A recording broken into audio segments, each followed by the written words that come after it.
নমস্কার বন্ধুরা, আমার ইচ্ছেগুলোতে স্বাগত জানাই। এখন আমি পাঠ করব সাহিত্যিক শীর্ষেন্দু মুখোপাধ্যায়ের লেখা গল্প কালাচাঁদের দোকান। নবীনবাবু গরিব মানুষ, পোস্ট অফিসের সামান্য চাকরি, প্রায়ই এখানে সেখানে বদলি যেতে হয়। আয়ের সঙ্গে ব্যয়ের ভাবসাব নেই, প্রায়ই ধার কর্জ হয়ে যায়, ঋণ শোধ দিতে নাভিশ্বাস ওঠে। নবীনবাবুর গিন্নি স্বামীর ওপর হাড়ে চটা। একে তো নবীনবাবুর ট্যাঁকের জোর নেই, তার ওপর লোকটা বড্ড মেনিমুখ আর মিনমিনে। এই যে যখন তখন যেখানে সেখানে বদলি করে দিচ্ছে। নবীনবাবু যদি রোখাচোখা মানুষ হতেন তবে পারত ওরকম বদলি করতে। বদলির ফলে ছেলেপুলেগুলোর লেখাপড়ার 12টা বাজছে। আজ এ স্কুল, কাল অন্য স্কুল করে বেড়ালে লেখাপড়া হবেই বা কী করে। এবার নবীনবাবু নিত্যানন্দপুর বলে একটা জায়গায় বদলি হলেন। খবরটা পেয়েই গিন্নি বললেন, আমি যাব না, তুমি যাও, আমি এখানে বাসা ভাড়া করে থাকব। আর বদলি আমার পোষাচ্ছে না বাবু। নবীনবাবু মাথা চুলকে বললেন, তাতে খরচ বাড়বে বই কমবে না, ওখানে আমারও তো আলাদা ব্যবস্থা করতে হবে। দুটো এস্টাবলিশমেন্ট টানব কি করে? গিন্নি বললেন, ঠিক আছে যাব, কিন্তু তোমাকে প্রতিজ্ঞা করতে হবে এরপর বদলি করলে তুমি কিছুতেই বদলি হতে রাজি হবে না। সরকারকে পরিষ্কার জানিয়ে দিতে হবে যে তুমি দরকার হলে মামলা করবে। তোমার মতো মেনিমুখ পুরুষদের পেয়েই তো নাকে দড়ি দিয়ে ওরা ঘোরায়। নবীনবাবু মিনমিন করে বললেন, একখানা দরখাস্ত নিয়ে ওপরওয়ালার সঙ্গে দেখা করেছিলাম, তা তিনি বললেন নিত্যানন্দপুর থেকে আর বদলি করবে না। দেখা যাক। বাক্স প্যাঁটরা গুছিয়ে সপরিবারে এক শীতের সন্ধ্যাবেলায় নবীনবাবু নিত্যানন্দপুরে এসে পৌঁছলেন। বেশ ধকল গেল। ট্রেন থেকে নেমে অনেকটা পথ গরুর গাড়িতে এসে তারপর আবার নদী পেরিয়ে আরও ক্রোশ 2 পেরোলে তবে নিত্যানন্দপুর। গঞ্জমতো জায়গা, তবে নিরিবিলি, ফাঁকা ফাঁকা। রাত্রিটা পোস্টমাস্টারের বাড়িতে কাটিয়ে পরদিন একখানা বাসা ভাড়া করলেন। পাকা বাড়ি, টিনের চাল, উঠোন আছে, কুয়ো আছে। জায়গাটা ভালোও নয় মন্দও নয়, ওই একরকম। তবে ভরসা এই যে আর বারবার ঠাঁই নাড়া হতে হবে না। ওপরওয়ালা কথা দিয়েছে এখানেই বাকি চাকরির জীবনটা কাটাতে পারবেন নবীনবাবু। তাঁর স্ত্রী অবশ্য নাক সিটকে বললেন, কি অখদ্দের জায়গা গো, এ যে ধারধারা গোবিন্দপুর। অসুখ হলে ডাক্তার বদ্যি পাওয়া যাবে কিনা খোঁজ নিয়ে দেখো। দোকানপাটও তো বিশেষ নেই দেখছি, বাজার হাট কোথায় করবে? নবীনবাবু বললেন, বাজার এখান থেকে 1 ক্রোশ, তাও রোজ বসে না, সপ্তাহে 2 দিন হাট। তবেই হয়েছে। এখানে স্কুলটা কেমন খোঁজ নিয়েছ? স্কুল একটা আছে মাইলটাক দূরে। কেন কে জানে। জায়গাটা এমন বিচ্ছিরি বলেই এখান থেকে তোমাকে আর বদলি না করতে ওপরওয়ালা সহজেই রাজি হয়ে গেছে। এখন মরি আমরা এখানে পচে। নবীনবাবু একটা দীর্ঘ নিঃশ্বাস ফেললেন। কি আর করা, নিত্যানন্দপুরেই মানিয়ে গুছিয়ে নিতে হবে। প্রথম দিন বাজার করতে 2 ক্রোশ দূরে গিয়ে বেশ দমেই গেলেন তিনি। জিনিসপত্রের দাম বেশ চড়া। প্রত্যন্ত গাঁ, এখানে জিনিস আনতে ব্যাপারীদের অনেক খরচ হয়। জিনিসপত্র তেমন ভালোও নয়, পাওয়াও যায় না সব কিছু। বাজারের হাল শুনে গিন্নি চটলেন, বললেন, আবার দরখাস্ত করে অন্য জায়গায় বদলি নাও। এ জায়গায় মানুষ থাকে মা গো। নবীনবাবু ফাঁপড়ে পড়লেন।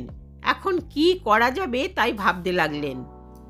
একদিন সন্ধেবেলায় গিন্নি এসে বললেন, ওগো, ফুঁকি তেলের শিশিটা ভেঙে ফেলেছে, একটি ফোঁটাও তেল নেই, আর রাত্রে রান্না হবে কি দিয়ে? তেল পাবো কোথায়? দেখো না একটু খুঁজে পেতে, অনেক গেরস্ত বাড়িতে ছোটোখাটো জিনিস পাওয়া যায় শুনেছি। অগত্যা নবীনবাবু বেরোলেন। বেশি লোকের সঙ্গে চেনা জানা হয়নি এখনো। কার বাড়ি যাবেন ভাবছেন। ডান হাতি পথটা ধরে হাঁটছেন। ডান ধারে একটু জঙ্গল মতো আছে। হঠাৎ দেখতে পেলেন জঙ্গলের একটু ভেতর দিকে একটা আলোয় যেন জ্বলছে মনে হলো। নবীনবাবু কয়েক পা এগিয়ে ঠাউর করে দেখলেন একখানা ঝাঁপ তোলা দোকান বলেই যেন মনে হচ্ছে। নবীনবাবু এগিয়ে গিয়ে দেখলেন দোকান ঘরই বটে, দিন দরিদ্র চেহারা হলেও দোকানই। কালো রোগাপানা কণ্ঠিধারী একজন লোক দোকানে বসে আছে, বিনয়ী মানুষ।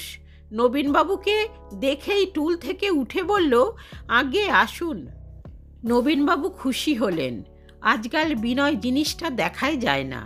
সর্ষের তেলের খোঁজ করতেই লোকটা বলল, আছে ভালো ঘানির তেল। কত দাম?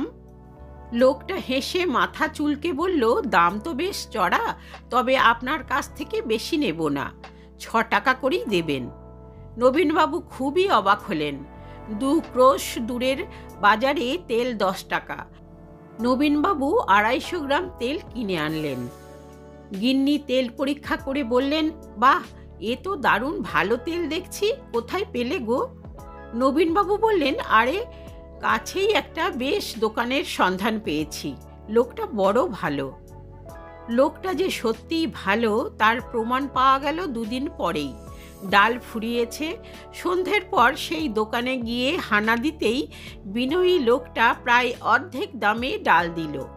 বলল, আপনাকে অত দাম দিতে হবে না। নবীনবাবু ভদ্রতা করে জিজ্ঞাসা করলেন, আপনার নামই তো জানি না এখনো। আজ্ঞে কালাচাঁদ নন্দী, কালো বলেই ডাকবেন। আপনি কি সব জিনিসই রাখেন কালোবাবু? যে আজ্ঞে, তবে সন্ধ্যের পর আসবেন। দিনমানে আমি দোকান খুলি না, ও সময়ে আমার চাষবাস দেখতে হয়। 2 দিন পর গিন্নি হঠাৎ বললেন, ওগো, আজ একটু পোলাও খাওয়ার বায়না ধরেছে ছেলেমেয়েরা, ঘি আর গরম মশলা লাগবে, এনে দেবে নাকি একটু?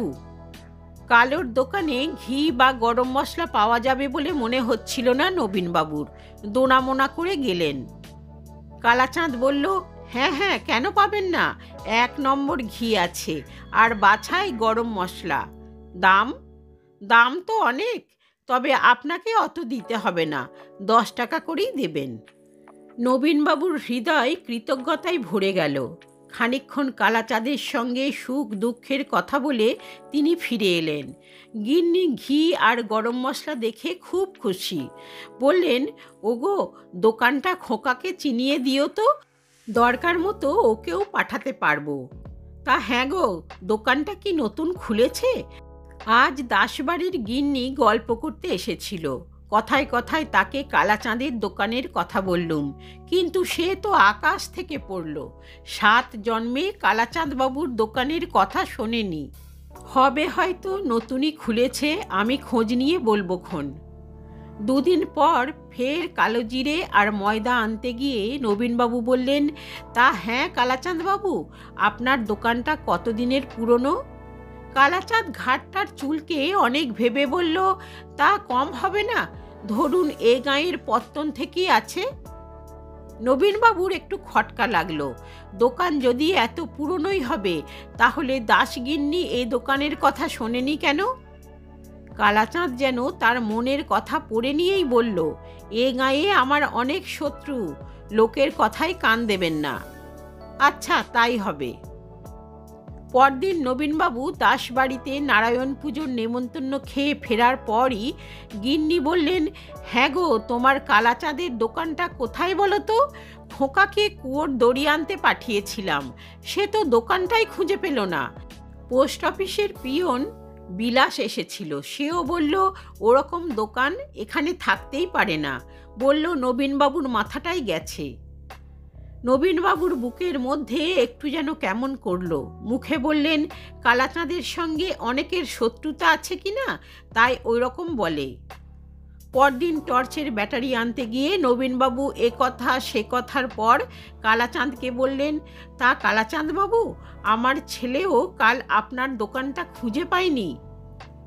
কালাচাঁদ বিনয়ের সঙ্গেই বলল, আর কাউকে পাঠানোর দরকার কি, নিজেই আসবেন। অন্যরা সব বলছে যে কেউ নাকি এই দোকানের কথা জানে না। কালাচাঁদ তেমনই মৃদু মৃদু হেসে বলে, জানার দরকারই বাকি, আপনার ওসব নিয়ে মাথা ঘামাতে হবে না। নবীনবাবুর বুকটা একটু দুরু দুরু করে উঠল। বললেন, হ্যাঁ তা আমি তো আছি, কিন্তু আমি ছাড়া দ্বিতীয় কোনো খদ্দের কখনো দেখিনি। দোকানটা চলে কি করে? কালাচাঁদ বিনীতভাবে বলল, একজনের জন্যই তো দোকান। হ্যাঁ? কালাচাঁদ হাসল। আসবেন। নবীনবাবু চলে গেলেন, কিন্তু তারপর আবার পরদিনই গেলেন। মাসের শেষ, হাতে টাকা নেই। খুব সংকোচের সঙ্গে বললেন, কয়েকটা জিনিস নেব, ধারে দেবেন? হ্যাঁ হ্যাঁ, কেন নয়, পরের মাসে মাইনে পেয়েই দিয়ে যাব। তারা কিসের? ধারে প্রচুর জিনিস নিয়ে এলেন নবীনবাবু। পরের মাসে ধার শোধ করতে গেলে কালাচাঁদ জিভ কেটে বলল, না না, অত নয়, আমার হিসেব সব লেখা আছে। 5টি টাকা মোটে পাও না, তাও সেটা দুদিন পর হলেও চলবে। বসুন, সুখ দুঃখের কথা কই, টাকা পয়সার কথা থাক। নবীনবাবু খুবই অবাক হলেন। 5 টাকা পাও না, বলে কি লোকটা? তিনি অন্তত 150 টাকার জিনিস নিয়েছেন।